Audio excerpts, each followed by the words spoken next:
વરસાદ બાદ જાણે કે પહાડો ગાઢ ધુમ્મસમાં તબદીલ થયા। ડાંગ અને જૂનાગઢમાં નયનરમ્ય દ્રશ્યો સર્જાયા।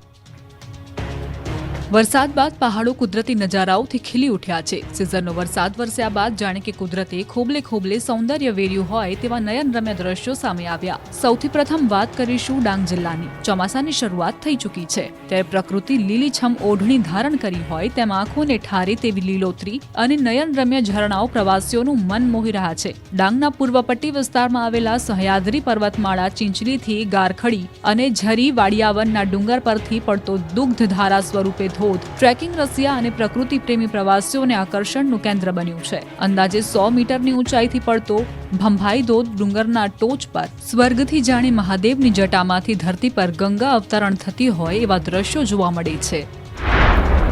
તો ગિરનાર પર્વતે લીલીછમ ચાદર ઓઢી હોય તેવા દ્રશ્યો અંકિત થયા। વરસાદ બાદ ગિરનારનો અદ્ભુત નજારો સામે આવ્યો। અંબાજી મંદિરને સ્પર્શ કરી વાદળો પસાર થયા। સોળે કળાએ ખીલી ઉઠ્યો ગિરનાર પર્વત। વાદળોને આલિંગન આપતો ગિરનાર પર્વત જેના આકાશી દ્રશ્યો સામે આવ્યા। ત્રીજા દ્રશ્યો સામે આવ્યા અમદાવાદના રિવરફ્રન્ટના। રિવરફ્રન્ટ પર ગાઢ ધુમ્મસ છવાયેલું સામે આવ્યું। આહલાદક માહોલ વચ્ચે અમદાવાદીઓએ મોજ મજા માણી। વહેલી સવારથી લોકો રિવરફ્રન્ટ પર આહલાદક માહોલની મજા માણતા જોવા મળ્યા। વરસાદી માહોલ વચ્ચે અમદાવાદીઓએ સાયકલિંગની મજા પણ માણી। હવે નજર કરીએ આ તરફ સંઘ પ્રદેશ દમણના દરિયા કિનારે ભારે કરંટ જોવા મળ્યો છે। દરિયામાં ભારે કરંટને કારણે દરિયાના પાણી 7 થી 8 ફૂટ મોજા ઉછળ્યા છે। નમો પથ સહિત દેવકા બીચ વિસ્તારમાં મુખ્ય રસ્તા પર દરિયાના પાણી ભરાઈ ગયા। તો દરિયામાં ભારે કરંટને કારણે સહેલાણીઓ માટે દરિયા કિનારાના મુખ્ય રસ્તા બંધ કરવામાં આવ્યા છે।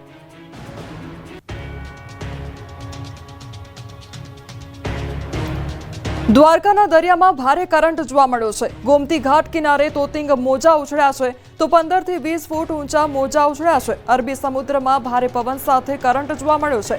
દ્વારકાના દરિયાએ રૌદ્ર સ્વરૂપ ધારણ કર્યું છે તો સ્થાનિક તંત્ર દ્વારા સહેલાણીઓને સાવચેતી રાખવા અને ગોમતી ઘાટ નજીક ન જવા માટે અપીલ પણ કરવામાં આવી છે। પોરબંદરના દરિયામાં ઉછળ્યા ભારે મોજા। પોરબંદરના દરિયામાં ભારે કરંટ જોવા મળ્યો। ઊંચા મોજા ઉછળી રસ્તા પર આવી ગયા। પોરબંદરનો દરિયો હાલ ભારે તોફાની જોવા મળી રહ્યો છે। ચોમાસાનો સમય હોવાથી દરિયામાં હાલ ભારે કરંટ જોવા મળી રહ્યો છે અને દરિયાકાંઠે ઊંચા મોજા ઉછળી રહ્યા છે। જી હા, હવામાન વિભાગે જે રીતે આગાહી કરી હતી તે મુજબ પોરબંદર જિલ્લામાં પણ હાલ વરસાદી માહોલ જોવા મળી રહ્યો છે। ધીમી ધારે વરસાદ વરસી રહ્યો છે ત્યારે પોરબંદરના દરિયામાં ભારે કરંટ દેખાયો। ચોપાટી પર દરિયાના ઊંચા મોજા ઉછળી રસ્તા સુધી આવતા જોવા મળી રહ્યા છે। પ્રવાસીઓને દરિયાથી દૂર રહેવા સતત વહીવટી તંત્ર દ્વારા કહેવામાં આવી રહ્યું છે। સામાન્ય રીતે ચોમાસાના સમયમાં દરિયામાં આ પ્રકારની પરિસ્થિતિ જોવા મળે છે। આ ઉપરાંત સાયક્લોનિક સર્ક્યુલેશનના પગલે દરિયામાં પવનની ગતિ તેજ જોવા મળી રહી છે। વરસાદી સિસ્ટમ સક્રિય થતા ભારે પવન સાથે વરસાદ પડશે। જો કે હવામાન વિભાગે સૌરાષ્ટ્રના દરિયાકાંઠાના વિસ્તારમાં વરસાદની આગાહી પણ કરી છે। સાથે માછીમારોને દરિયો ન ખેડવા માટે તાકીદ કરવામાં આવી છે। દરિયાને રોકવો પડશે, આમે નહીં ઉનાના સૈયદ રાજપરા ગામના લોકો કહી રહ્યા છે।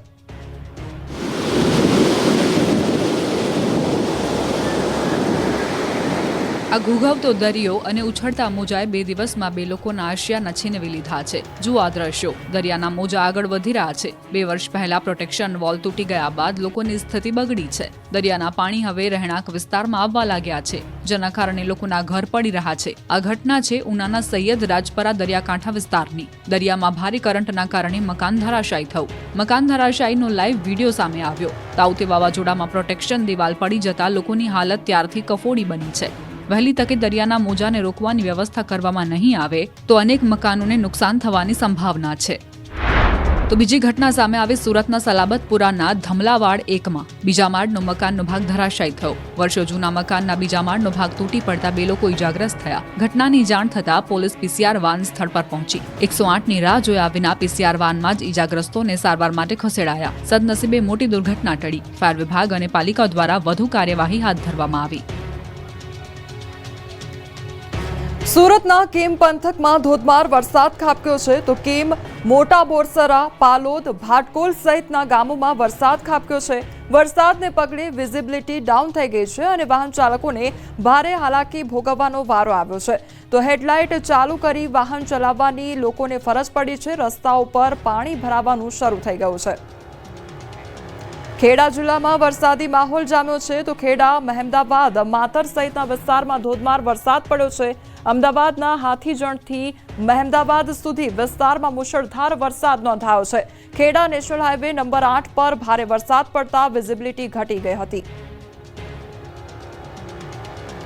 સાબરકાંઠાના પ્રાંતિજમાં બપોર બાદ વરસાદની શરૂઆત થઈ ગઈ છે. ગ્રામ્ય વિસ્તારમાં પણ વરસાદી માહોલ જામ્યો. પોગલું તેમજ પિલોદરા, વદરાડ અને બાકલપુર તેમજ કમાલપુર સહિતના પંથકમાં વરસાદ ખાબક્યો. પંથકમાં ડાંગરનો પાક વાવણી કરતા ખેડૂતોમાં ખુશીનો માહોલ છવાયો. ભાવનગર જિલ્લામાં ધોધમાર વરસાદ વરસ્યો તો ભાવનગર શહેર સહિત જિલ્લામાં બપોર બાદ વરસાદી માહોલ જામ્યો હતો. શહેરમાં મોડી સાંજે વાદળછાયું વાતાવરણ વચ્ચે વરસાદ નોંધાયો હતો. છેલ્લા ઘણા દિવસથી જિલ્લાના તાલુકા મથકો પર પડી રહ્યો છે છૂટો છવાયો ઝરમર વરસાદ. અમરેલી જિલ્લાના કેટલાક વિસ્તારમાં વરસાદી માહોલ જોવા મળ્યો તો રાજુલા શહેરમાં ધોધમાર વરસાદ ખાબક્યો છે. શહેર અને આસપાસના હિંડોળના, છતડિયા સહિત ગામડાઓમાં વરસાદ નોંધાયો છે. રાજુલા વિસ્તારમાં સતત વરસાદને લઈ ખેડૂતોમાં આનંદની લાગણી છવાઈ ગઈ છે. ગરમીમાંથી લોકોને રાહત પ્રાપ્ત થઈ છે. સૌરાષ્ટ્રના કેટલાક વિસ્તારમાં જોવા મળ્યો છે વરસાદી માહોલ. રાજ્યમાં વરસાદી માહોલ બરાબરનો જામ્યો છે. હવામાન વિભાગે સૌરાષ્ટ્રના કેટલાક વિસ્તારમાં વરસાદી ઝાપટા પડવાની આગાહી કરી છે. કચ્છ, પોરબંદર અને દ્વારકામાં વરસાદી માહોલ જામ્યો છે. સૌપ્રથમ વાત કચ્છ ભુજની કરીએ તો ભુજના દેસલપર વાઢાયમાં વરસાદ નોંધાયો છે. વરસાદથી દેસલપરની બજારોમાં પાણી વહી નીકળ્યા તો હાલ સમગ્ર કચ્છમાં વરસાદી માહોલ સર્જાયો છે. ક્યાંક ઝરમર તો ક્યાંક ઝાપટા વરસી રહ્યા છે. સવારે વાગડ વિસ્તારમાં ઝાપટા વરસ્યા હતા. કચ્છ પંથકમાં પડેલા સારા વરસાદના કારણે લોકોએ ગરમીથી રાહત અનુભવી હતી. તો યાત્રાધામ દ્વારકામાં વહેલી સવારથી જ વરસાદનું આગમન થયું છે. વહેલી સવારે 7 વાગ્યાથી અત્યાર સુધીમાં 2 ઇંચ વરસાદ વરસ્યો છે. મુખ્ય બજારોમાંથી વરસાદી પાણી વહેતા થયા છે. દ્વારકા સહિત ગ્રામ્ય પંથકમાં વરસાદ નોંધાયો છે. દ્વારકાના કલ્યાણપુર તાલુકામાં પણ સાર્વત્રિક વરસાદ વરસ્યો. રાવલ, પાનેલી તેમજ ટંકારિયા, કલ્યાણપુર સહિતના ગામોમાં સારો વરસાદ વરસ્યો. ઉપરવાસના ગામોમાં સારા વરસાદના પગલે સૂર્યાવદર સાની ડેમમાં પાણીની આવક થઈ છે. હાલ સાની ડેમનું નિર્માણ કાર્ય ચાલુ હોય અને આ વર્ષે હજુ પણ ડેમ પૂરો ભરવામાં આવશે નહીં. પાયા સુધીનું કામ પૂર્ણ થયેલ હોવાથી ત્યાં સુધી પાણીની આવક નોંધાઈ છે. હજુ પણ ડેમમાં પાણીની આવક ચાલુ છે. આસપાસના ગામોમાં સારા વરસાદના પગલે ખેડૂતોમાં ખુશીની લહેર છે. તો પોરબંદરમાં સવારથી વરસાદી માહોલ જોવા મળી રહ્યો છે. પોરબંદર તથા રાણાવાવ તાલુકામાં ધીમી ધારે વરસાદ વરસી રહ્યો છે. પોરબંદરમાં 1 ઇંચ જેટલો વરસાદ વરસ્યો છે જ્યારે રાણાવાવમાં 1/2 ઇંચ જેટલો વરસાદ વરસ્યો છે. વાવણી બાદ જરૂરિયાત સમયે જ વરસાદ થતા ખેડૂતોમાં ખુશીનો માહોલ જોવા મળી રહ્યો છે. આગામી 7 દિવસ રાજ્યમાં મેઘો મહેરબાન રહેશે. હવામાન વિભાગે આગાહી કરી છે. સૌરાષ્ટ્ર પર લો પ્રેશર સક્રિય થયું છે. આજે સૌરાષ્ટ્ર કચ્છમાં અતિભારે વરસાદની આગાહી કરવામાં આવી હતી તો કચ્છ, દેવભૂમિ, દ્વારકા, પોરબંદર, જૂનાગઢમાં અતિભારે વરસાદની આગાહી કરવામાં આવી. માછીમારોને દરિયો ન ખેડવા સૂચના પણ આપવામાં આવી. आज के लिए एक सिनोप्टिक सिस्टम परसिस्ट कर रहा है सौराष्ट्र कच्छ के ऊपर. एक लो प्रेशर सिस्टम अभी परसिस्ट कर रहा है सौराष्ट्र कच्छ के ऊपर, जो इसका associated cyclonic circulation up to 7.6 kilometre ऊपर तक एक्सटेंड हुआ है.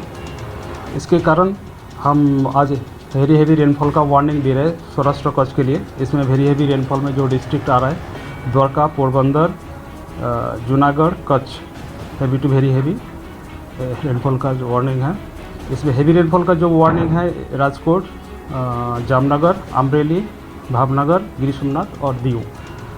एंड जो गुजरात रीजन के लिए आज हेवी रेनफॉल का वार्निंग है. इसमें जो डिस्ट्रिक्ट आ रहे हैं आनंद, भरूच, नवसारी, वलसाड, दमन और दादरा नगर हवेली. બનાસ નદીમાં પાણી આવતા લોકોની હાલાકી વધી ગઈ છે. આ દ્રશ્યો બનાસકાંઠાના કાકવાડા ગામે આવેલી બનાસ નદીના કમરસમા પાણીમાં બાળકો અને લોકો નદી પસાર કરવા મજબૂર છે. ઉપરવાસમાં પડેલા ભારે વરસાદના કારણે નદીમાં નવા નીર આવ્યા છે. પાણી તો આવ્યું પણ સાથે સાથે લોકોની મુશ્કેલી પણ વધારી દીધી. બનાસ નદીમાં પાણી આવતા શાળાએ જતા બાળકોની મુશ્કેલી વધી ગઈ છે. બનાસ નદીમાં કેડસમા પાણી વહેતા વાલીઓએ બાળકોને ખભે ઊંચકીને રસ્તો પાર કરવો પડ્યો છે. બનાસ નદીના સામા કાંઠે કાકવાડા સહિતના અનેક ગામડાઓ આવેલા છે. નદીમાં પાણી આવતા સામા કાંઠે જવા માટે પાણીમાં થઈને જોખમી રીતે પસાર થવા સિવાય કોઈ જ રસ્તો નથી. કાકવાડા ગામના અનેક લોકોના નદીના સામા કાંઠે ખેતરો પણ આવેલા છે. પશુપાલનનો વ્યવસાય કરતા લોકોને માથે દૂધ ઉપાડીને નદીમાંથી પસાર થવું પડે છે.